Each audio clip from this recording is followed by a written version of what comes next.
అవును, నేను లేనప్పుడు నేను తినను పడుకోను అని పట్టుకుని కూర్చున్నావంట, ఎవరి మాట వినకుండా.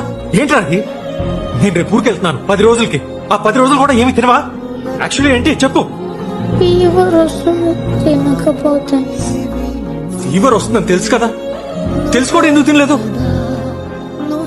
ఎందుకంటే బాగా మొన్న అనింది ఫీవర్ వస్తే హాస్పిటల్లో అడ్మిట్ అవ్వాలని.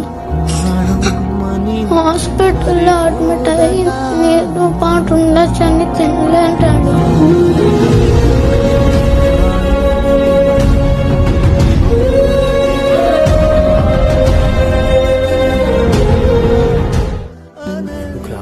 నేనంటే నీకు అంత ఇష్టం. ఎందుకంటే నువ్వు నాన్నవి కదా. నువ్వే కదా సితార నా కలకి నాన్న నువ్వు.